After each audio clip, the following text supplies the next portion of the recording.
sobre estos protocolos, ¿sí? NIR resulta ser un protocolo, digamos, semiabierto, ¿sí? Vamos a catalogarlo como semiabierto para poder transaccionar, poner encima la moneda que es NIR y que ustedes tienen sus NIR tokens, y con eso se crean aplicaciones como el escrow que estamos construyendo. ¿Sí? Entonces, respondiendo a tu pregunta, Bitcoin, que es la moneda más fuerte en el mercado, hoy día creo que ya estamos en 43.000, no estoy segura del monto exacto, preciso, pero es la moneda más fuerte a nivel mundial, ¿sí? La criptomoneda con mayor valor en el mercado. Y esta es una moneda abierta por diferentes aspectos. Es una moneda abierta porque no le pertenece a nadie, porque no está regulada por ningún banco central y porque el valor está distribuido dentro de la red blockchain, ¿sí?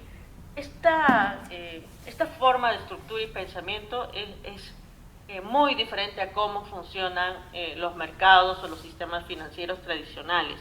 Entonces, a muchas personas se les hace difícil entender por qué Bitcoin tiene tanta relevancia y por qué tiene tanto valor hoy en el mercado y sigue siendo la pionera dentro de todas las otras criptomonedas, ¿no? Hay muchos aspectos que podríamos discutir ahí, podríamos hacer una charla completa de Bitcoin, cómo funciona Bitcoin, cómo funciona la arquitectura de Bitcoin, pero yo considero que ya está empezando a tener la relevancia, como mencionas, en Rusia, en Miami, porque hay otras monedas que quieren posicionarse en estos mercados. Y Bitcoin está tomando relevancia para ver cómo facilitar ciertos servicios donde hay conflicto ahorita, en específico en Rusia, en Ucrania, que estamos viendo el tema de las guerras. Hay un tema que no sale en los medios de comunicación, hay un aspecto de quién se va a posicionar más con la moneda digital. China está con el yen digital y quiere posicionar su moneda a nivel global. Estados Unidos está trabajando con su banco central. Entonces, son coyunturas que están pasando hoy, pero que no tenemos esa información en los medios de comunicación. Lo que pasa porque es una mezcla de información tecnológica, de innovación y muy de punta, ¿no? Muy de futuro. ¿Qué se viene? Creo que nosotros que estamos trabajando hoy en soluciones orientadas a eso, va a haber una apertura y un camino de validación de lo que va a suceder en los próximos años, ¿no? No solo con NIR, no solo con Bitcoin, no solo con una moneda regulada como un banco central, pero yo creo que en los próximos años se va a definir cómo va a ser esta estructura financiera digital, cómo vamos a poder comprar servicios y seguir transaccionando a través del internet, ¿no? Eso es, digamos, un poco la respuesta que puedo darte.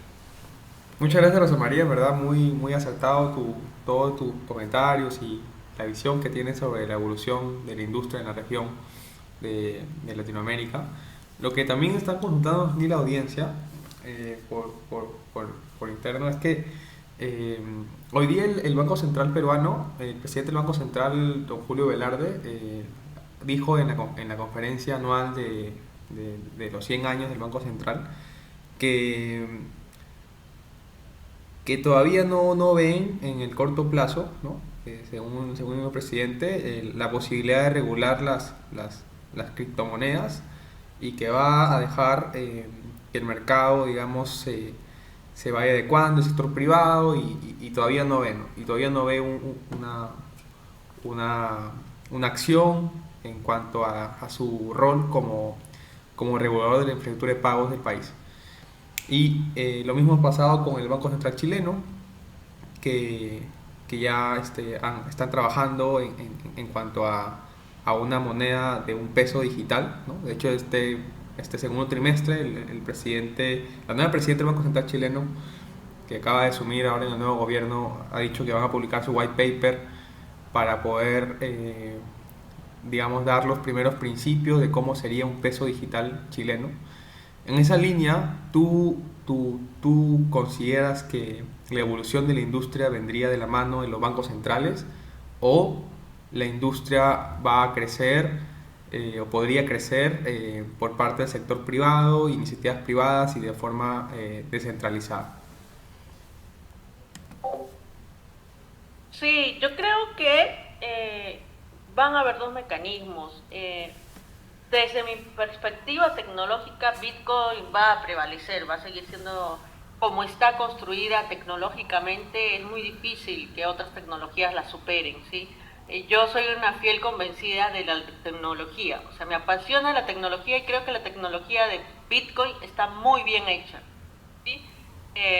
Y no soy maximalista, no es que tenga Bitcoin guardados y quiera que el Bitcoin sea el que prevalezca, ¿no? Hay muchos maximalistas que están tomando esa postura, pero desde mi punto de vista es a nivel tecnológico, ¿sí? Y ahí podría discutirles por qué Ethereum no llega a ese nivel, por qué otros protocolos no, que a pesar que despuntan, Nier mismo, en el cual estamos parte, no alcanzan el nivel de tecnología eficiente a nivel modelo de negocio como moneda y a nivel tecnológico. Entonces, respondiendo a tu pregunta y haciendo esa acotación de la que parto, yo creo que van a haber regulaciones de las otras monedas. O sea, desde mi perspectiva, Proof of Work, con la cual es el mecanismo que se rige en las otras monedas digitales, incluso están habiendo Proof of Money y diferentes tipos de estandarizaciones de las demás monedas o formas de mecanismos de crecimiento, van a ser reguladas. Solo van a quedar las más importantes o las que tengan más relevancia, ¿no? Van a ser muy pocas, quizás las de mecanismos. Si no están reguladas, probablemente se van a perder o van a debilitarse, ¿sí?, en el camino. Probablemente tengamos Bitcoin, Ethereum como monedas que van a quedar fuera de la regulación, o si es que alguna no toma Ethereum, está coqueteando mucho con Estados Unidos. Estados Unidos quiere ver si la Layer 2 de Ethereum funciona bien ahí. Puede ser. Hay otras opciones como Nier y todos que también están muy pegadas al sistema americano. Podrían tomar esa postura de algunas monedas, pero ya está existiendo el yen digital de China, ya existe también el ripio Ripio se llama la moneda de la India, también está regulada, y entonces ya tenemos países que ya han validado su moneda digital, ya la tienen regulada y ya la quieren distribuir no solo en su país, sino a nivel mundial, ¿no? Entonces, sí, la respuesta es sí. El camino que sigue son los bancos centrales van a poner las monedas, y en eso creo que en Latinoamérica Chile está con un potencial alto. Yo creo que es la perspectiva que tengo. En abril van a lanzar una siguiente información de cómo están avanzando este mecanismo de tener el peso chileno digital y inclusive poder distribuirlo en toda Latinoamérica, ¿no? Esa es la perspectiva de las que estoy viendo de ahora para adelante. Ok, muchas gracias, Rosa María. Y bueno, para ir cerrando ya esta primera parte de las preguntas y luego podamos abrir el micrófono a la audiencia. La última consulta es: ¿qué oportunidades tú estás viendo en cuanto a las empresas privadas, ¿no? ¿Cómo el sector privado, no necesariamente financiero, también puede ser el sector real, puede aprovechar toda esta nueva ola tecnológica de la web 3.0, ¿no? ¿Por dónde tú ves que las empresas de telecomunicaciones, energía, las empresas de alimentos, las empresas de periodismo, como el comercio o otras, y también las empresas financieras, ¿cómo ves tú que las empresas pueden subirse a esta nueva revolución tecnológica y este nuevo mundo de la web 3?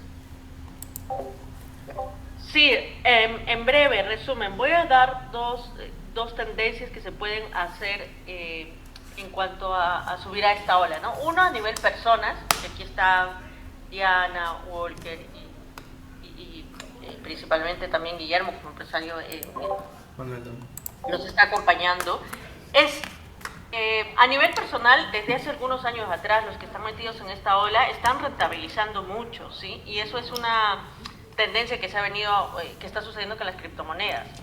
Esto yo creo que ya está llegando más bien a sus puntos finales. O sea, es momento de aprovechar una ola y la razón de estar de la charla y todo, de cómo se hace, ingresan a pool, a staking, a ver mecanismos no solo de trading, que es lo que más se ha publicitado en Latinoamérica, sino hay otros mecanismos con los cuales se rentabilizan más el valor de un token. ¿Sí? Eso es una forma de haberse subido a la ola. Voy a hablar en pasado porque esto existe un mecanismo hace algunos años atrás y todavía persiste, pero yo creo que ya hay una tendencia de que no va a seguir siendo así, sino que hay que aprovechar estos años siguientes que vienen.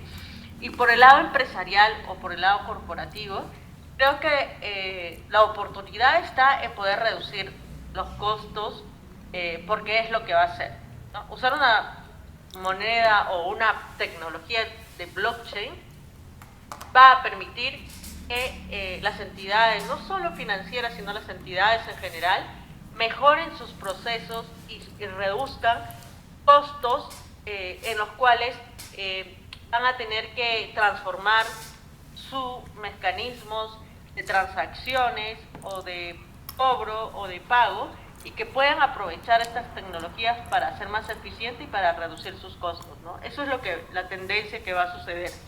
Lo que está pasando ahora es que todavía se desconoce cómo es que funciona, porque no es tan fácil de explicarlo, y más aún existe un temor porque no existe una regulación de país que todavía la respalde, ¿no? En temas de monedas digitales, en temas de tecnología sí, hay soluciones respecto a logística, respecto a la minería. En esos aspectos se están incorporando soluciones de blockchain, haciendo trazabilidad de mercado, haciendo contratos para poder hacer temas de título valor. O sea, hay mecanismos que ya se están usando y se están aprovechando, pero creo que todavía es incipiente y todavía falta mucho por hacer crecer en el ecosistema de Latinoamérica en general, ¿no? Muchas gracias, Rosa María. Vamos a pasar ya a la última parte de este FinTech Lab Spaces con la parte de repente más entretenida, que es el preguntas cruzadas, donde vas a tener que responder muy rápidamente las preguntas como una especie de ping-pong. Entonces voy a hacer una pregunta súper rápida y tú tienes que dar una respuesta rápida y después así pasamos a la siguiente pregunta. Entonces la primera pregunta es, ¿cuál es tu libro favorito? Wow, son muchos, pero a ver, en relación a qué, me tomas por... Ya, bueno, vamos pasando a otra pregunta, porque la idea de las preguntas es que no las pienses y no pum, las sueltas nomás. Entonces el ping-pong de preguntas es la parte más entretenida del FinTech Lab Space. Entonces la otra pregunta, una siguiente pregunta, a ver, ¿cuál es tu canción favorita? Bueno, la de Carlos Torres, de Diego Torres, Ya, Volver, la versión Volver que canta él, ya, ¿no? Esa es ya, otra pregunta, ¿cuál es el emprendedor o emprendedora que admiras? a Sheryl Amber. ¿Ya? ¿Qué empresa? No es emprendedora, pero es una mujer que trabajó mucho en muchas empresas tecnológicas, ¿no? Ya, una pregunta, Ex Yahoo. ya, otra pregunta, ¿qué te gusta hacer en tus ratos libres? Me gusta correr, hacer running, jugar básquet. Ya, y una última pregunta, eh, eh, eh, ¿qué te gustaría hacer o qué te gusta hacer en tus ratos libres? Ya me lo preguntaste. ¿Qué te lo pregunté? Otra cosa, no, otra cosa. Se me acaban las preguntas rápido. Me gusta comer y tomar vino y salir a hablar con mis amigos. Ya, está bien, está bien. Igual estamos acá un poco preparando el formato, entonces este es el primer FinTech Lab Spaces, entonces vamos a ir preparando el formato más trabajado para los siguientes. Muchas gracias, Rosa María. Entonces vamos a abrir las preguntas del público, entonces sabemos que tenemos una agenda ya últimos minutos, entonces no sé si a alguien le gustaría alguna pregunta. Ahí está, vamos a darle la palabra a Guillermo. Guillermo tiene una pregunta, a ver, vamos a subir a Guillermo para que pueda contarnos.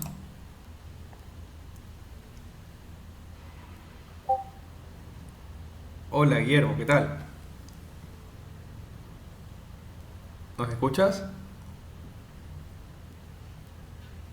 No te escuchamos. ¿Tú nos escuchas? Bueno, igual Guillermo está experimentando por primera vez el Discord, así que de repente ahí está luchando con la herramienta. Guillermo, sí, parece que no está, pero igual vamos a dar una siguiente oportunidad, Guillermo, así que tranquilo. Eh, ¿Alguien tiene alguna otra pregunta?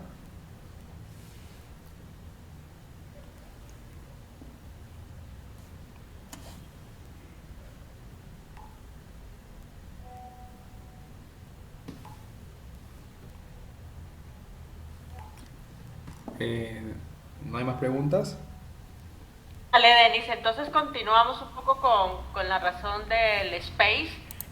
Vamos a hablar un poquito de staking, o de qué es stake, esa palabra que algunos la entienden de alguna forma, otros la entienden de otra. Entonces, eh, yo voy a empezar preguntándote un poco sobre esto, y nos vas contando de manera simple, y de ahí que vayan preguntando quienes tienen sus dudas o han estado investigando algo, han estado revisando algo, para ir aclarando las dudas que puedan tener, ¿no? Entonces, te voy a preguntar desde lo más simple y más básico, ¿de dónde proviene o qué significa la palabra stake y por qué la utilizamos mucho en los ecosistemas de blockchain y de criptomonedas?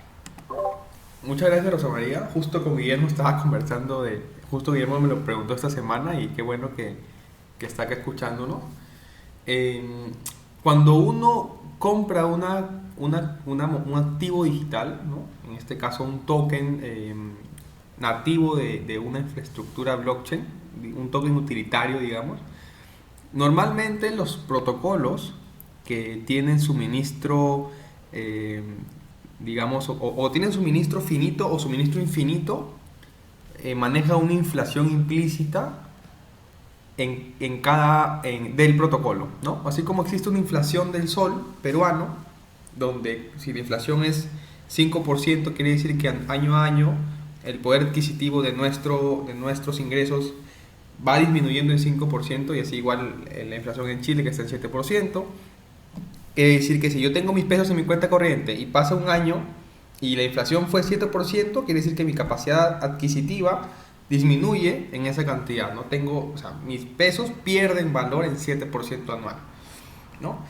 De la misma manera, en los protocolos, los tokens, si yo los tengo guardados solamente en mi billetera y no los muevo, no hago nada con esos tokens van a perder valor, van a perder capacidad adquisitiva.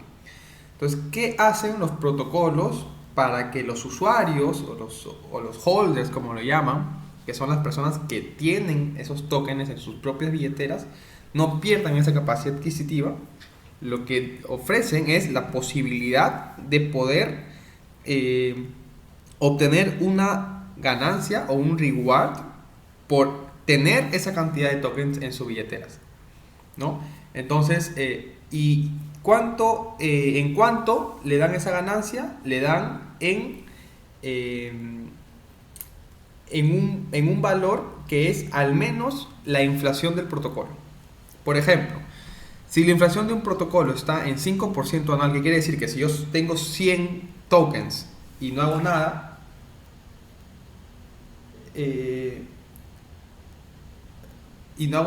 eso quiere decir que yo pierdo ese 5%. Entonces al final de año voy a seguir teniendo los 5 tokens, pero ya no valen, por decirte, $1000, y no valen $95, valen menos, valen 5% menos. Y entonces, para no perder, en este mismo ejemplo, el mismo protocolo da la posibilidad de poder tener una ganancia por esos tokens que tienes en tu billetera. Por ejemplo, normalmente a veces es 10%, ¿no? Entonces, ¿qué es lo que ofrece el protocolo para que no pierdas por la inflación implícita del protocolo? Entonces, dentro de las billeteras normalmente hay un botón que se llama staking. Entonces, cuando uno entra a ese botón del staking, tiene diferentes, digamos, se llaman validadores, que te ofrecen la posibilidad de obtener una rentabilidad por que ellos custodien tus tokens. O sea, ya no lo vas a custodiar tú en tu propia billetera, sino que ellos te dan la posibilidad de que tú les des tus tokens y ellos te den una ganancia o una recompensa por tú darles tus tokens. Entonces, cuando tú haces el staking, lo que estás haciendo es tomando tus tokens en tu billetera, que son tuyos, que nada más tú eres el propietario, se los entregas a estos validadores que se llaman, y en recompensa estos validadores te dan un reward que se llama una recompensa para poder obtener una ganancia por tener tus tokens. Entonces, si tú tienes en staking tus tokens durante todo un año, ¿qué quiere decir esto? Que tú durante todo el año vas a tener una recompensa y esa recompensa va a, digamos, cubrirte contra la inflación implícita del protocolo. Entonces, de esa manera tus activos digitales o tus tokens que están en tu billetera no pierden valor.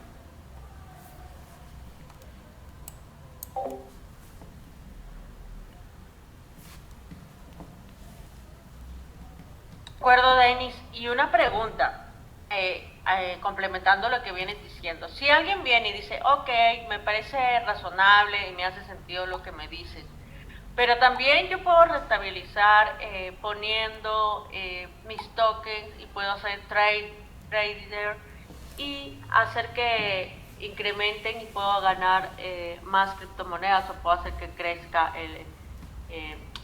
y tenga ganancias. ¿Por qué hacer staking y no hacer trader? ¿O cuál es mejor o cuál no? ¿Qué me recomendarías? Ok, gracias Rosa María. Justo está Renzo aquí con nosotros también. Renzo es trader. Y antes de ser trader era funcionario en la Superintendencia de Banca y Seguros. Y luego estuve en Sura un rato.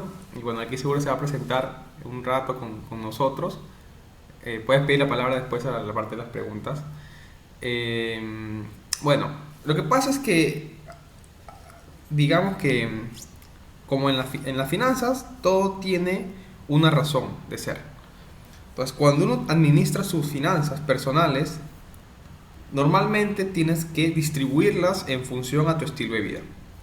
Entonces, si uno quiere hacer, por ejemplo, de su 100% de sus ingresos mensuales, dice, yo voy a distribuir una parte para lo que son mis ahorros, otra parte para lo que son mis pagos mensuales, mis gastos fijos y otra parte para mis inversiones, tal vez. Normalmente las personas más arriesgadas destinan un mayor porcentaje a lo que son sus inversiones y su gasto fijo y su costo fijo y otra parte a lo que son sus ahorros, ¿no? Entonces, y otras personas deciden hacer una gran parte más a sus ahorros, ¿no? Ahorros quiere decir yo lo tengo guardado allí para algún evento inesperado que me pueda cubrir algún riesgo futuro. Mi costo fijo, que es lo que uno gasta y sale todos los meses, y otros dejan una pequeña parte en lo que es su inversiones, ¿no? Entonces, cuando uno hace trading, lo que está haciendo es hacer inversiones, es tomar riesgo, es comprar riesgo, es asumir una posición para esperar una mayor rentabilidad que se obtiene con un mayor riesgo.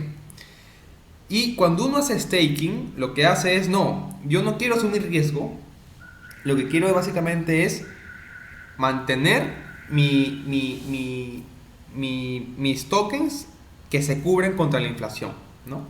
Es como cuando uno tiene soles, ¿no? Y dice, mira, quiero solamente guardarlos, lo que hace es uno invierte a la tasa del Banco Central, porque si la inflación, por ejemplo, del Perú está en 7, uno lo que hace es buscar algo que te dé un poquito, al menos de la inflación, o un poquito más. Entonces uno busca que tenga un producto que te dé 7,5, 8, y por lo menos ya no estás arriesgando nada, pero te estás cubriendo contra la inflación.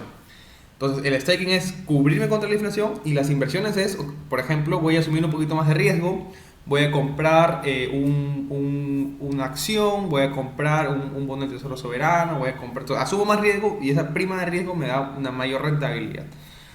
Entonces no es que uno sea mejor que el otro, sino que uno va tomando decisiones en base a cómo desea administrar sus finanzas personales, ¿no?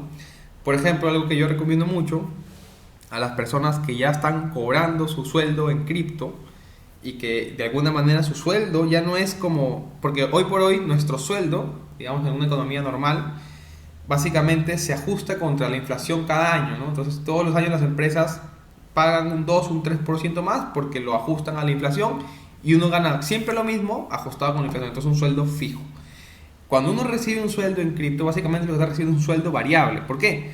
Porque normalmente cuando te pagan una criptomoneda, a excepción de las monedas estables, uno asume la volatilidad implícita del token. Entonces, en ese momento, uno tiene que saber cómo gestionar sus finanzas personales, ¿no? Porque ya no es un monto fijo, sino eso yo estoy cobrando, es como si cobráramos en acciones de Facebook, como si cobráramos en acciones de Microsoft, como si todos los meses nos pagan a pagar en acciones de Microsoft. Por lo tanto, yo hoy día estoy ganando 10 acciones de Microsoft al valor de $100, estoy ganando $1000. Pero el otro mes me dan las mismas 100 acciones de Microsoft, pero ya valen $900, por lo tanto estoy ganando como un 10% menos. Y luego el mes siguiente, las mismas 10 acciones de Microsoft, pero valen 120, por lo tanto tengo 1200.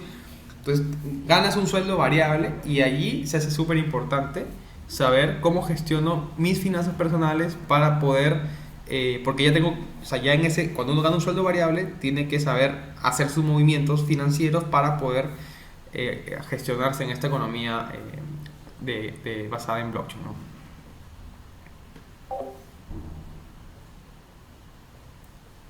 Buenísimo, Denis, muchas gracias y bienvenido Renzo también aquí a este space. Entonces, ya basándonos al tema de staking, hay diferentes mecanismos de hacer staking. Si bien es cierto, esto varía en los diferentes protocolos o las diferentes criptomonedas, ¿sí?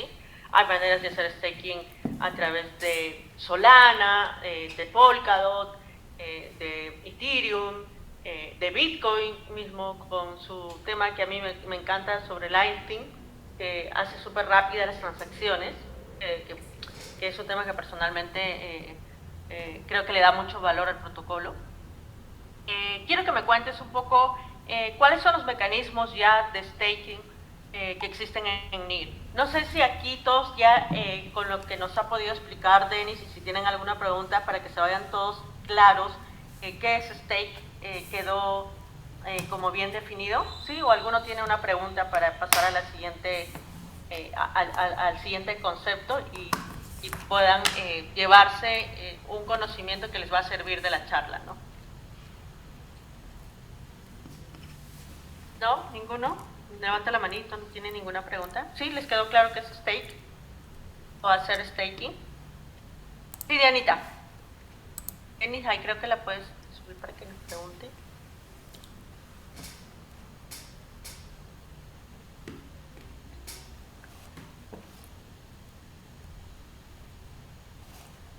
¿Me escuchan? Sí, ¿no? Sí. Ah, ya. Sí, no, mi pregunta era como para hacer una comparación. Hacer stake es como poner tu dinero a plazo fijo, algo así. Ya, Esa es mi pregunta. Sí, ok, gracias Diana. ¿Cómo me salgo? A ver, no te preocupes. Ah, ya, me muevo a la vez. Ya, ok. Sí, la respuesta es no, Diana. ¿Por qué no? Porque cuando uno hace una inversión a plazo fijo, lo que está diciendo es, voy a poner mi dinero que en una fecha cierta lo voy a retirar. Si lo retiro antes me cobran una penalidad. Así es como funciona un depósito a plazo fijo. Hacer staking podría ser un poquito más parecido a lo que es hacer una inversión en un fondo mutuo. ¿Por qué se parece más a un fondo mutuo y no a un depósito? Porque un fondo mutuo, cuando uno compra cuotas de participación en un fondo mutuo, lo que está haciendo es haciendo una inversión, comprando una cantidad de cuotas, pero el valor de la cuota cambia todo el tiempo. Si la rentabilidad del fondo le va bien, el valor cuota se incrementa, por lo tanto, tú tienes una mayor rentabilidad. Si el valor del fondo le va mal, tú tienes una menor rentabilidad. Pero la diferencia con el fondo mutuo es que, Gaby, ¿por qué te digo esto? Porque cuando uno invierte en una moneda que es un token utilitario de un protocolo, el valor de cada token cambia. Es como si tuvieras acciones, es como si estuvieras haciendo como claro, es una inversión, en acciones, que el precio de la acción va a cambiar y te va a dar una rentabilidad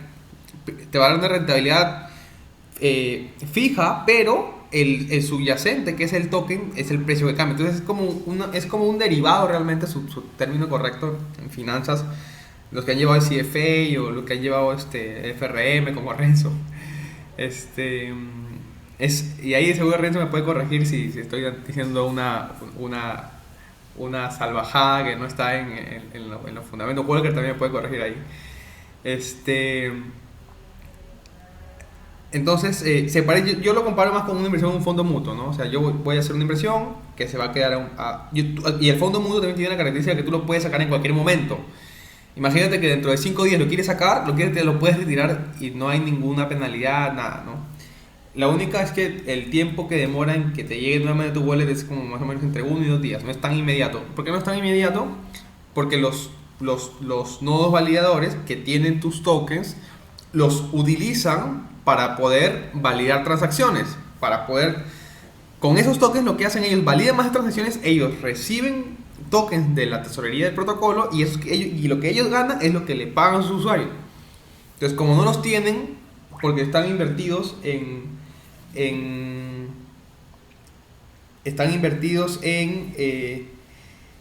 lo que es el protocolo, entonces en 2 días demoran en devolverte, ¿no? Entonces es más parecido a una inversión en un fondo mutuo donde tú estás invirtiendo en un portafolio de acciones donde tu precio de valor cuota se va a incrementar y te va a pagar, pero ese incremento puede ser que al final termines perdiendo en términos de dólares, por ejemplo. ¿Por qué? Porque el precio del token puede caer y por más que tuviste una rentabilidad de 10% en el año, si el precio del token cae un 20%, en total estás perdiendo un 10%.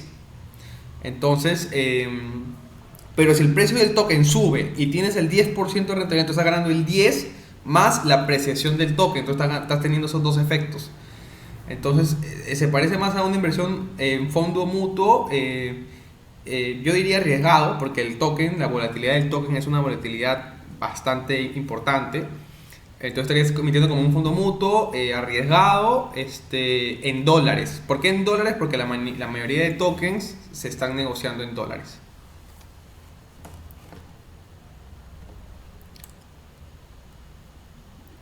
No sé si se entendió, ¿escuchó? Sí, espero que le haya quedado a Dianita bien. Creo que tiene una siguiente pregunta.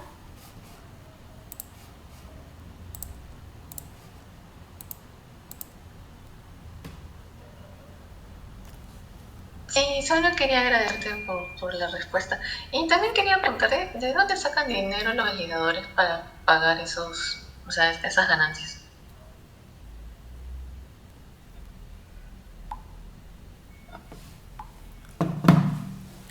Gracias por la pregunta, Diana. Sí, es medio, ¿verdad? Toda esta economía del token es media confusa al inicio, pero después ya uno que la va entendiendo, ya la va comprendiendo mejor.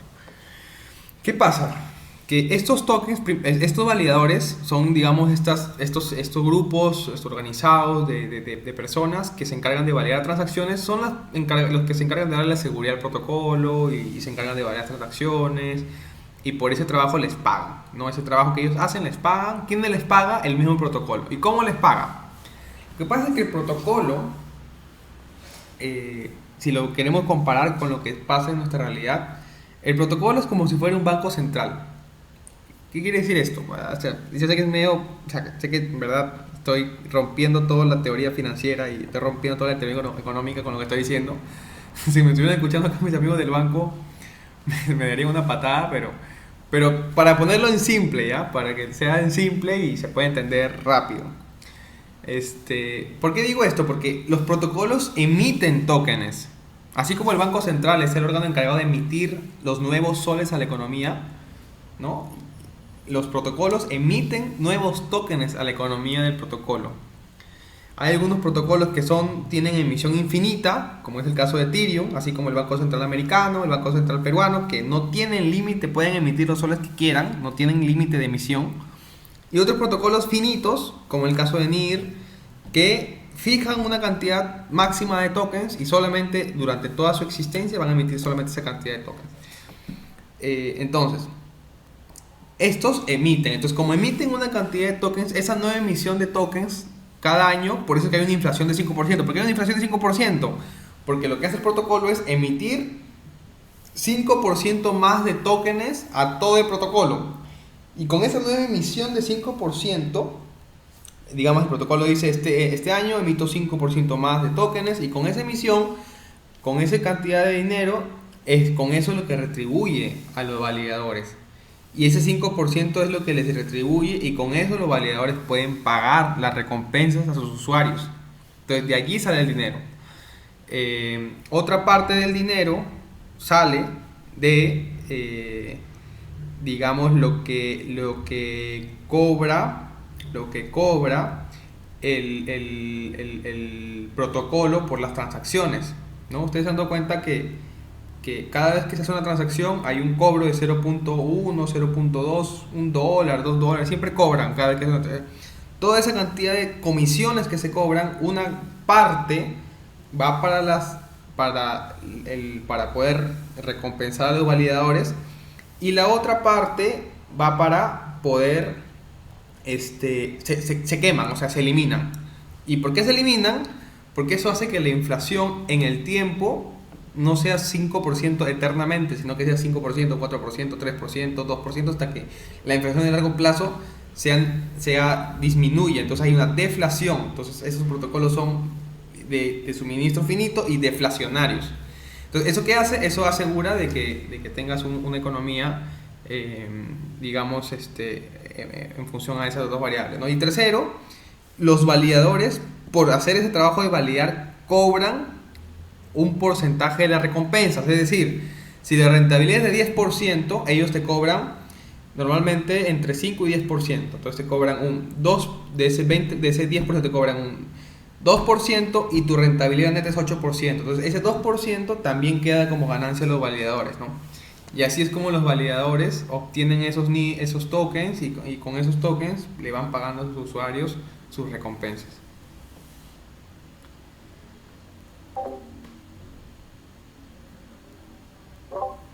Gracias, Denis.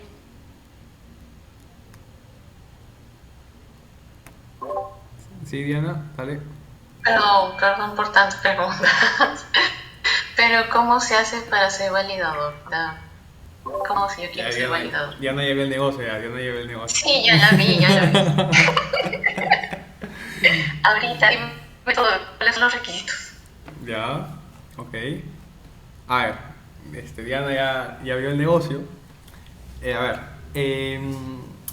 Básicamente, yo te puedo, mi comentario puede ser un poco sesgado. No conozco todos los protocolos, no conozco Polkadot, no conozco mucho Solana, no conozco mucho,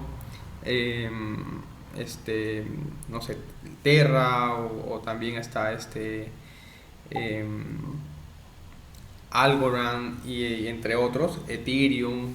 Pero yo puedo contar un poco lo que conozco, que es NIR Protocol, que creo que todos ustedes ya tienen su billetera, porque ahí les estuve enseñando cómo funciona en NIR. En NIR, para empezar, tiene un mecanismo de consenso y un mecanismo de organización para los validadores que se llama Proof of Stake. Y bueno, ahí Rosa María puede comentar más. Pero el tema es que ser validador cuesta NIRs. Entonces, ¿cuántos NIRs cuesta? Uno compra un asiento. Es decir, yo para ser validador compro un asiento. Es decir, es como si uno comprara digamos, un espacio para poder hacer el trabajo, y cada asiento tiene un costo, ¿no? En este momento, por ejemplo, el costo de cada asiento en NIR está, ahorita lo digo, porque eso está aquí. Ustedes pueden entrar también en explorer.nir.org. Por ejemplo, ahorita en este momento, cada asiento cuesta 105.500 NIR. Al precio del NIR en este momento, el precio del NIR está en en $12 29. Entonces ponle 10. Entonces estamos hablando de cada un asiento es 1.500.000, un millón, casi 1.000.000, más de $1.000.000 por asiento. Un asiento te da la posibilidad de stakear una cantidad de NIRS. No tengo ahorita el número exacto de cuántos NIRS puedes validar por asiento, pero lo que sí tengo certeza es que más o menos por validar 20 millones, por tener stakeado como nodo validador 20 millones de NIRS, te ganas más o menos $2 millones al año en comisiones, ¿no? Esa es más o menos la proporción de ingresos que podría tener un nodo validador. Sí, vamos a darle la palabra a Walker.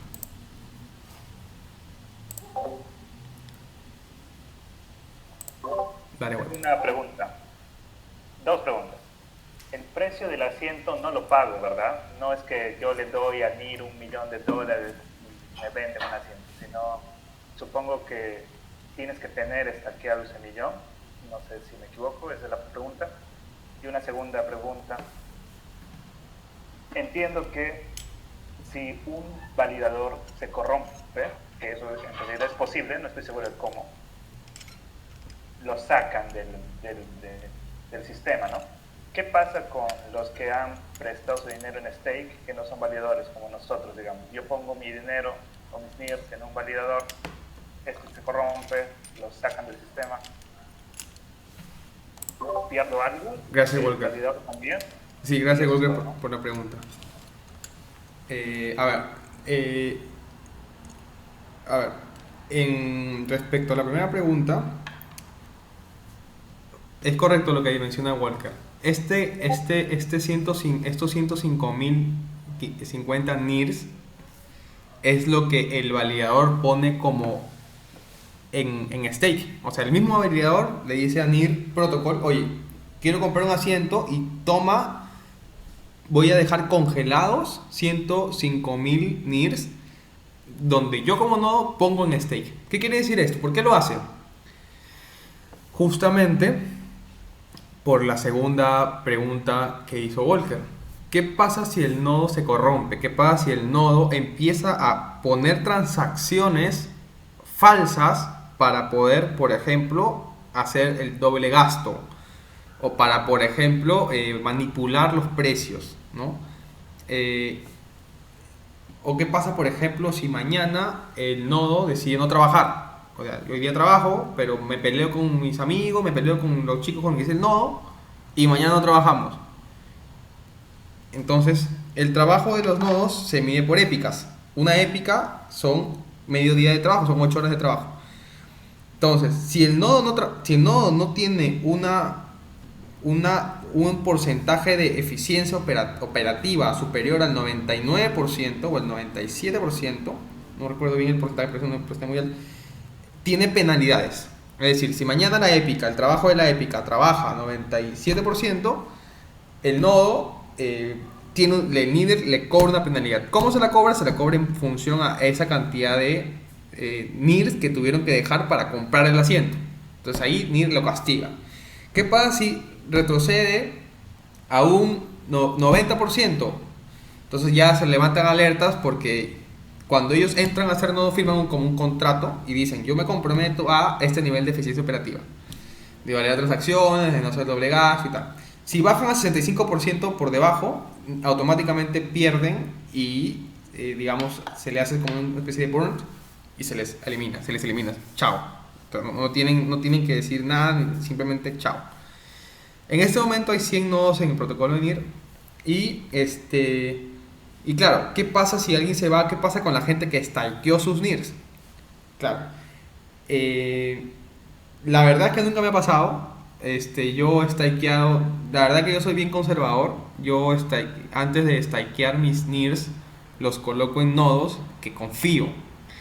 ¿Y cuáles son los nodos que yo confío? La verdad que confío básicamente en los que conozco, y yo solamente conozco al mismo protocolo y conozco a los fundadores y conozco a los que trabajan allí, los he agregado a LinkedIn, hemos conversado. Entonces yo solo pongo mis NIRs en los nodos que conozco quién está detrás. O sea, no es que yo me meto ahí a la parrilla, me pongo a averiguar que no. cuál invertir y decidir, ¿no? Sino que yo ya sé cuáles dos o tres que son de mi confianza, que conozco a las personas que están detrás y yo solo los pongo ahí, ¿no? Por una especie de por tranquilidad mía, ¿no? Porque sé que no va a pasar eso. Eso podría pasar, ha pasado, sí ha pasado. ¿Qué pasa con los tokens que los pongo en esto? Es parte del riesgo. No estoy tan seguro, en verdad, si se pierden los tokens. Voy a averiguarlo para después me quedo con la tarea de darles esa respuesta luego. Pero justamente hay servicios, por ejemplo, que te dicen, como existe esa posibilidad de que alguien deje de trabajar, no pongas el típico mensaje en finanzas, ¿no? No pongas los huevos en la misma canasta, ¿no? Entonces hay servicios que lo que hacen es, voy a poner un poco de NIRS en todos los validadores, de tal manera que si uno se apaga, esa pérdida que te genera ese nodo, la vas a recuperar porque está amortizada con los otros nodos, ¿no? Entonces, tú puedes obtener la misma rentabilidad del 10%, en vez de hacerlo con uno solo, lo diversificas en 20 o en 30 y allí reduces el riesgo de que un nodo se apague, ¿no? ¿Existe la posibilidad de que un nodo se apague? Sí. ¿Se pierden mis tokens cuando un nodo se apaga? Me parece que sí, pero igual lo tengo por reconfirmar.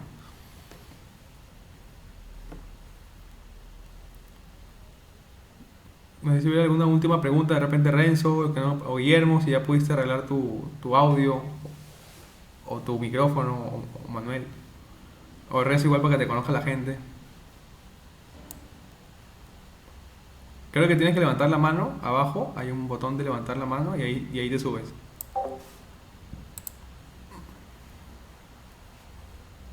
Hola, ¿qué tal chicos? ¿Cómo están? ¿Qué tal? Denis, sí, solo que se me había complicado el audio. Denis, una consulta. Bueno, yo lo veo un poco más del lado de la inversión, que estaba metiendo en DeFis. Y bueno, de NIR no estaba viendo mucho, pero siempre al final son pools de liquidez, pues, ¿no?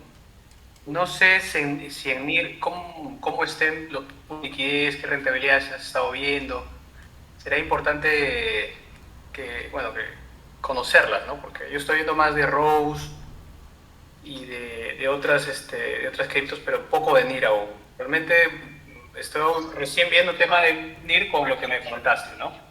Ok, gracias Renzo. Renzo ya está súper avanzado. Renzo ya está recontra avanzado en el tema. Ya está hablando de pool de liquidez y ya... Igual Renzo, no sé si nos quieres contar un poquito de tu experiencia, aprovechando aquí esos últimos minutos para que los chicos conozcan cómo tú empezaste en esto y ahora cómo ya estás en el momento en el que estás ahora.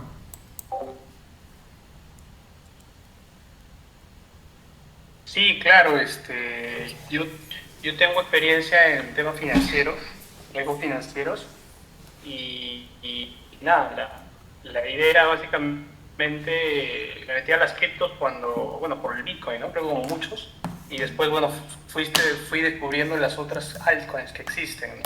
Y ahí Ethereum, pero luego cuando ya salió el tema DeFi, el tema del trading tuvo una competencia, ¿no? Que era las rentabilidades que a veces tú podías esperar, no sé, pues de repente días o de repente hasta meses para tener buenas rentabilidades en lo que es en las criptos, pero las DeFi te daban en cuestión de días, ¿no? Y así, bueno, obviamente pidiendo un poco elegir y obviamente como creo que lo dijo Denis hace ratito, ¿no? El tema de no meter todo a un mismo saco.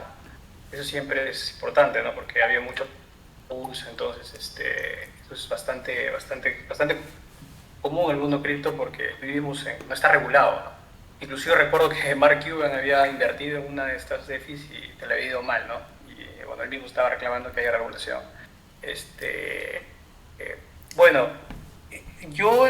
Fue interesante así de pocos. Después, bueno, vino el tema del gaming, que ahí viene Axie Infinity y otros ahí. Y ha sido interesante cómo varias oportunidades de inversión se están abriendo a partir de las criptos, ¿no? No solo es el tema del trading, sino estas otras estrategias, ¿no? Obviamente todo va muy correlacionado como se mueve Bitcoin. Pero bueno, mi entrada básicamente entendido no del lado técnico, ¿no? El lado técnico lo he ido descubriendo. De repente ustedes son más técnicos y desde ahí tienen la entrada en el que estamos metidos en el tema tecnológico hace mucho tiempo. Mi lado es más de inversión y el lado técnico es donde he tenido que ir bajando poco a poco para poder justamente tomar una decisión, ¿no? Entonces, nada, no sé si esto responde un poco a la pregunta, hizo un poco mi resumen de cómo me metí al mundo cripto, y feliz porque son muy importantes. Claro, está bien. Sí, no, y básicamente para responder tu pregunta, los pools de liquidez, que ya son temas bien avanzados en esto que hemos explicado recién Stake y Renzo ya está en el pool de liquidez. Para ponerlo en simple, son como si fueran carteras de inversión.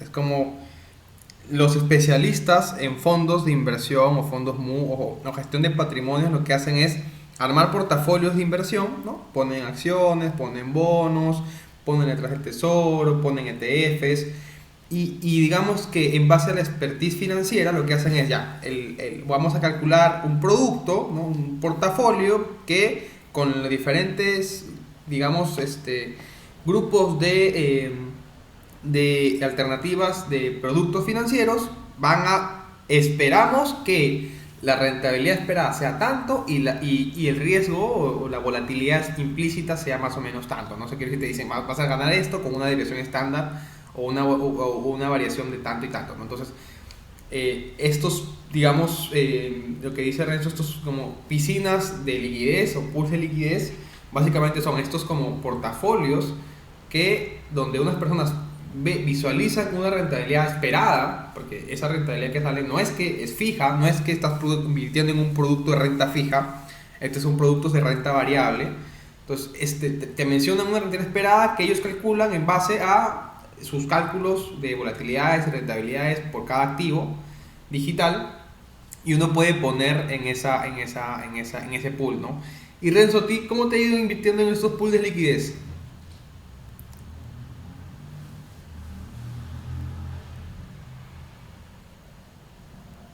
Sí, mira, la verdad que no he dedicado mucho del portafolio, bueno, de lo que manejo, es más exploratorio, entonces las rentabilidades no han sido wow,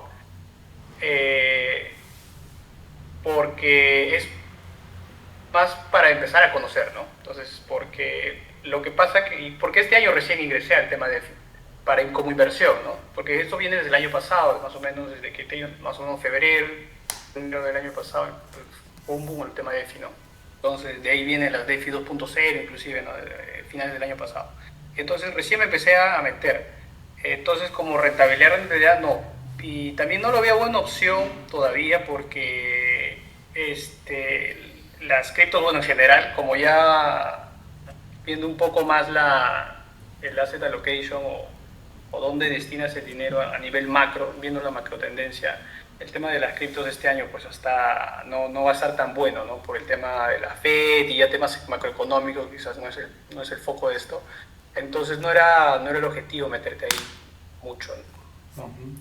Usualmente lo que ingresaba eran en protocolos que por ejemplo, les cuento el último, ¿no? de Rose con Uniswap, ¿no? Entonces Rose era una moneda, bueno, que tiene asociación con Facebook y todo el tema. De repente alguno ya conoce un poco más. Tenía esta piscina de liquidez, ¿no? La gente que quería hacer staking y ganar de esto, haciendo la estrategia DeFi, ¿no? Entonces salió Uniswap diciendo yo ya tengo staking, tengo este par, entonces esa era la forma, ¿no? Ya veo. Gracias, Renzo.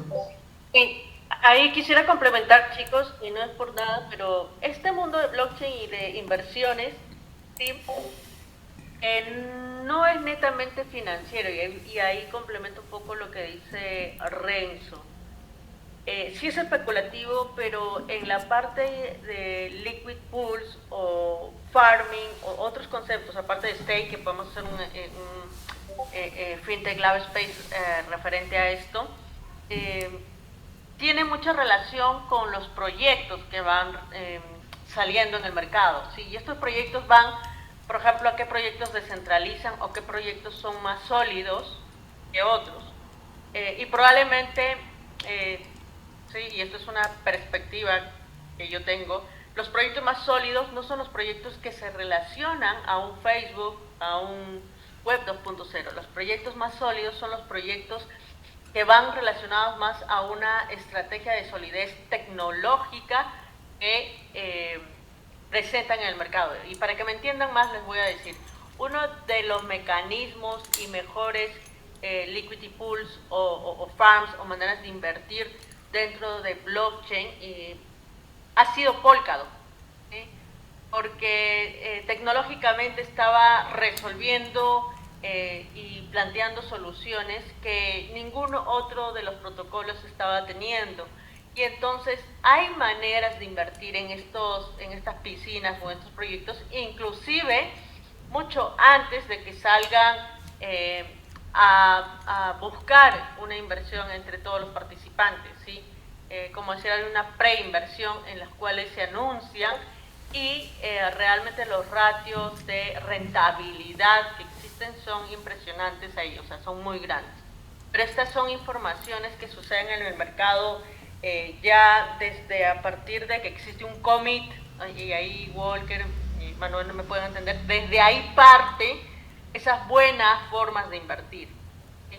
Esas primeras informaciones de noticias vienen por el lado de commits que se van a realizar en las implementaciones de las plataformas. Entonces, hay que estudiarlas, hay que revisarlas, combinadas con un tema de mercado, de inversión, de riesgo, que muy bien lo han descrito Denis y Renzo, pero que también tienen que tener esas consideraciones para no poder tener mucho riesgo en qué plataforma estoy invirtiendo o no, ¿no? Esa información ya es un poco más de contratos, de plataformas, de arquitecturas y cómo empiezan a invertir en un proyecto, ¿no? Porque hay proyectos que son, incluso aparecen en el mercado y monedas, y eso tengan mucho cuidado, scam, ¿no? O bluff, que no tienen ningún respaldo y no tienen nada detrás, ¿no? Es importante ver eso también antes de poder meterse en todos estos mecanismos, ¿no? Eso quería complementar un poco. Yo espero que se hayan llevado un poco más, es mucha información. Yo sé que Walker estaba queriendo entender más acerca de los pools, de los liquid pools en Refinance.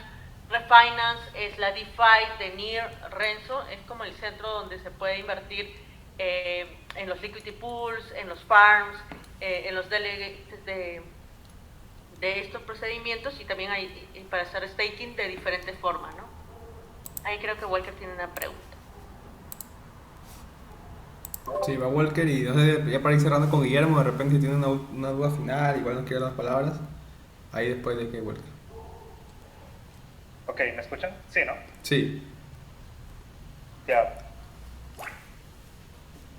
Mi entrada al mundo cripto fue con ustedes, con FinTech Lab, y ahora que hace poco me volví instructor, he estado investigando más sobre el entorno, o sea, otras criptos, en qué parte del sistema, o como que del escenario está NIR, y mi pregunta va a ustedes más sobre por qué eligieron NIR, es decir, ustedes nos introdujeron a NIR, pero ustedes por qué eligieron, habiendo tantas otras. Me gustaría saber eso. Ahí le dejo a Rosa María para que nos conteste. Buena pregunta, Walker. Yo creo que es un tema también de oportunidad, cómo ingresas a un protocolo, ¿sí? Si tú te das cuenta, y no es por echarte flores, y aprovecho de felicitarte, Walker, porque eres el primer peruano, y por no decir alguien que entre Perú, Chile y Argentina eres el primer instructor que se ha certificado. Esa oportunidad estaba en NIR, ¿no?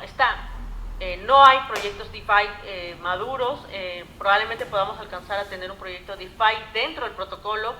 ¿Y cómo te explico? El escrow, si te das cuenta, no es un proyecto local peruano, no es un proyecto local que estamos manejando, sino es un proyecto que estamos planteando como una solución cross internacional, ¿sí? Y esa oportunidad que estamos teniendo en el protocolo de NIR y de Instructor y de la comunidad y todo, es muy difícil conseguirla en otro protocolo porque ya existen, o hay otras que pueden salir pero que no tienen la solidez de un NIR que tiene un respaldo importante. ¿Sí? Eso para responder un poco a tu pregunta. Entonces era un tema de oportunidad. ¿Sí? Estamos como FinTech Lab y como nosotros en el equipo, siendo los primeros de Latinoamérica que estamos entendiendo esta tecnología y la estamos incorporando, y hay una oportunidad que tenemos ahí. Otra respuesta y otro insight que te puedo dar, personalmente no considero que sea la mejor tecnología, o sea, si me lo preguntas a nivel tecnológico y vista, quizá Denis pueda dar una perspectiva más de inversión, si resulta rentable o no. Principalmente creo que hay mecanismos buenos para hacer staking, hay varias formas de hacer stake, unas más rentables que otras, ahí podríamos revisarlas, no nos alcanza el tiempo, pero quizá y voy a poner un ejemplo, hacer stake en Metapool no resulte más conveniente que hacer stake con Aurora o hacer stake con Para, ¿sí? Que también puedes hacer staking o ver otros mecanismos para poder hacer. Hay varias formas, ¿no? Entonces, ver cuál es más rentable dentro del mismo ecosistema de NIR, ¿no? Y saliendo de NIR, te puedo decir que hay sitios mucho más rentables, ¿no? Ya no tanto en Ethereum y Bitcoin, que son las más viejas, por así decirlo, las más viejitas, porque ya las oportunidades de principio están tomadas, tanto en la criptomoneda, Renzo no me dejará mentir, y yo soy más tecnóloga que financiera, ¿sí? O sea, hablo de un poco de los mecanismos porque me apasiona, pero no, mi background sí que no lo tomen como, simplemente es experimental.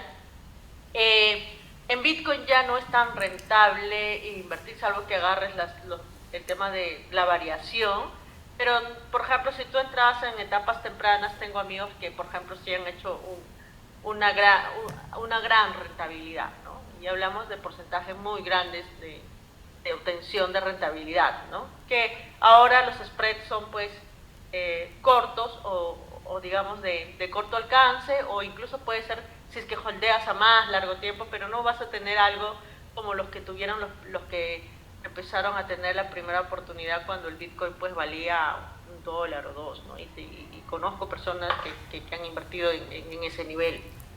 Entonces, tecnológicamente, para resumir, blockchain es un buen mecanismo, la moneda también, la rentabilidad quizá no mucha, es un tema de oportunidad. Pienso que las oportunidades de inversión en FAR, en Pool, están en Polkadot, te puedo decir, Rose también he visto, hay unos proyectos que están viendo en Rose, como dice Renzo, y esto consiste en leer, investigar y revisar, ¿no? Es así como funciona. Entonces, van las tendencias por ahí. ¿Por qué?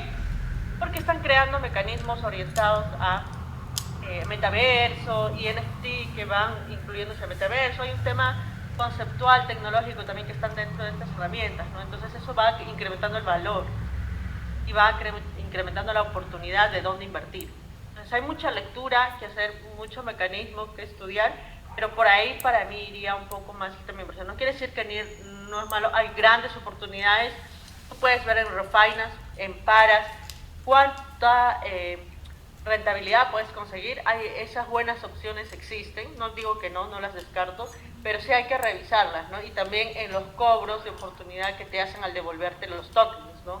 Hay muchos que realizan muy bueno, pero también el porcentaje que recibe el servicio te come, ¿no? Entonces, ver todos esos mecanismos para tener una buena inversión de lo que quieran hacer. Y ahí lo dejo. Sí, para complementar a Rosa María, porque a veces es un poco humilde cuando comenta las cosas, bastante humilde. El fundador de NIR es ex Google, y Rosa María también es ex Google, o estaba en Google muy cerca. Entonces Rosa María, digamos, tenía información mucho más rápida en Latinoamérica de las tendencias. De hecho estuvo en San Francisco también, y muchos de sus amigos son de Google. Entonces como que pudo validar rápidamente el potencial de que FinTech haga alianza con NIR para poder para poder que sea una como estrategia de negocio, podamos incorporarla dentro de nuestra arquitectura tecnológica para poder proveer servicios nosotros en Latinoamérica. Y bueno, por eso que Rosa María tenía información que casi nadie en Latinoamérica tenía, y también como están en la misma comunidad de ingenieros y comparten digamos información, entonces yo confío mucho en ese lado porque Rosa María creo que tomó una buena decisión. De hecho, después cuando yo me metí un poco más en NIR, me di cuenta que lo que Ethereum quiere hacer ahora del Ethereum 2.0, NIR de manera nativa empezó así. Luego, por ejemplo, como los fundadores vienen de Microsoft y de Google, de liderar los equipos de ingeniería, han hecho que la arquitectura escale como escalan los centros de datos de Google y de Microsoft. Entonces, de manera nativa, el protocolo de NIR tiene el Shard-Night y van a crecer con ese estándar, que es el estándar más avanzado ahorita en lo que son protocolos. El tema de que NIR ahora ya es, digamos, tiene ese sello de medio ambiente y que su consumo de energía es súper óptimo. El tema, por ejemplo, de UX, que la parte de UX en el NIR, si ustedes se dan cuenta, es una de las pocas que tiene la wallet una dirección súper sencilla, que no lo tienen todos los protocolos. Entonces, y Rosa María es la mejor de UX de la TAM. Entonces, esas cosas creo que Rosa María, yo realmente estoy muy contento de que hayamos hecho partner con ellos, y creo que nos va a permitir abrir negocios en la región, donde vamos a tener un buen respaldo de ingeniería atrás. Y bueno, así como dijo Rosa María al inicio, ¿no? Si falta alguien en el equipo de ingeniería, en verdad Rosa María le va el teléfono, llama a un pate Google o llama a algún ingeniero de NIR, del core team de NIR, y podemos resolver problemas complejos, porque de hecho el nivel de negocio y los planes que tenemos para crecer en FinTech Lab va a requerir una capacidad de ingeniería sólida, ¿no? Para poder darle tranquilidad a los clientes que puedan contratar servicios con nosotros. Entonces, para cerrar, vamos a dar la palabra a Guillermo, a ver si ya puede conversar. Guillermo. Uy, Guillermo no pudo. De repente, si te llamo por teléfono, Guillermo, y de repente escuchamos todos por WhatsApp, creo que sería la última posibilidad de que podamos escucharte y no te quedes con la gana. Entonces estoy llamando por WhatsApp para que puedas hablarnos y podamos escucharte. Dene, ¿me escuchas? A ver, sí te escucho. ¿Lo escuchan a Guillermo? ¿Me escuchan? A ver, un ratito. Creo que Guillermo, Bueno, tienes... antes que nada agradecerte a ti y a Rosa María por tan excelente explicación. Tenía una duda, mira, yo he estado trabajando con unos jóvenes en la empresa que estudiaron una maestría de ciberseguridad, y ambos se han metido de lleno en el tema de blockchain, y me mencionan de que sus casas han instalado unos supercomputadores con bastantes tarjetas y todo para hacer minería. Ya, la verdad que no les entendía mucho cuando se referían que con eso iban a lograr mayores objetivos con el tema de criptomonedas. ¿Me podrías explicar en qué consiste? O sea, ¿por qué repotenciar una máquina, una PC con varias tarjetas de procesamiento como para hacer minería? ¿Me podrías explicar eso, por favor? Sí, Guillermo, gracias por la pregunta. ¿Escucharon a todos a Guillermo?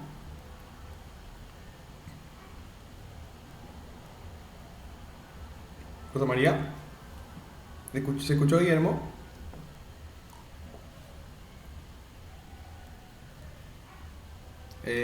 Hola, ¿me escuchan? Sí, está con el micro apagado. ¿Quieres que responda? No, digo Sí. si se escuchó Guillermo. Sí, puede responder porque creo que tú eres más indicada para responderlo. Pero ¿se escuchó Guillermo lo que le preguntó? Sí, se le escuchó. Ah, ya, Sí, se le perfecto. escuchó. Ya. Bueno, gracias Guillermo, y buenísimo de que estés aquí. En verdad, muchas gracias a ti, más bien de poder volvernos a ver. Todo el tema de ciberseguridad es largo y hay muchos temas que están apareciendo en relación a blockchain, ¿sí? Y lo otro es sobre lo que comentas de de las granjas de redes y servidores, efectivamente son para minar. Y esto ya vamos hablando de niveles más bajos, ¿no? Estamos hablando de aplicaciones DApp, UX, y ahí también complementando la respuesta a Walker, que no terminé de mencionarlo.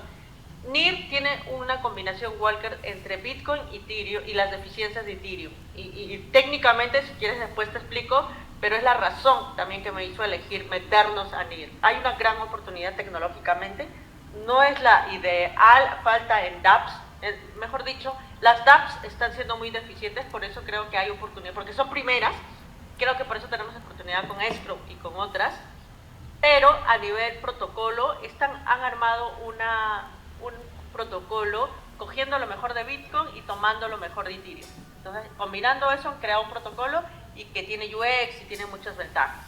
Así que eso también, para poderte comentar sobre por qué hemos decidido que sea nuestro primer partner, ¿no? Después vamos a tener Celo, Algorand y otros protocolos. Y respondiendo a Guillermo ya la pregunta respecto a las granjas de minería, son para minar Bitcoin específicamente, deben ser, porque todas las demás protocolos trabajan con Proof of Stake, y eso es otro concepto que tienen que aprender. Bitcoin tiene Proof of Work, que es una forma de trabajar sus nodos, sus validadores, Dianita. Bitcoin trabaja de diferentes formas, y Proof of Stake es otra forma de funcionamiento de los validadores. Entonces, Guillermo lo que refiere es un poco a este mecanismo de por qué repotenciar y por qué los servidores van a hacer que sea más eficiente algo o para qué. Y es porque al tener una granja de servidores en Proof of Work incrementa el potencial de trabajo y de memoria para poder hacer las validaciones en las transacciones de Bitcoin.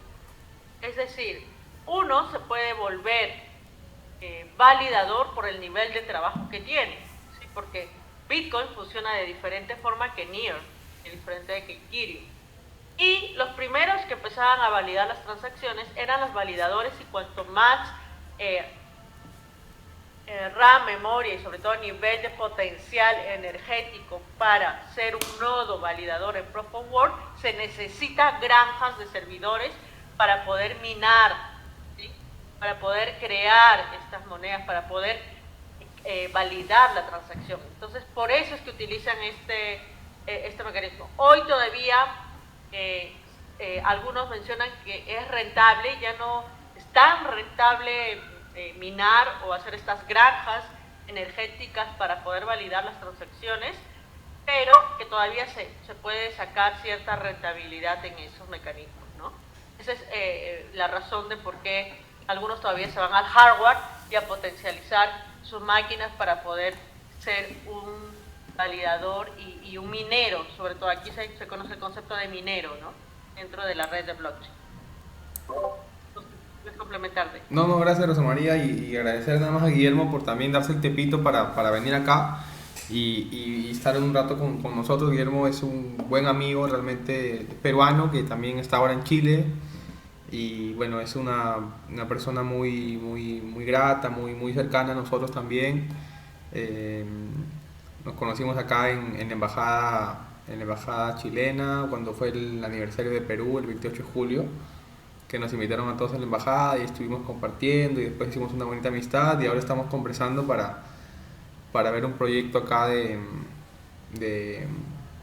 cámara de compensación para pago de bajo valor, que estamos conversando para todo el tema de la CMF. Y bueno, entonces para ir cerrando ya, vamos con las últimas preguntas. Ya Renzo, ahí para ir cerrando. Dale, Renzo.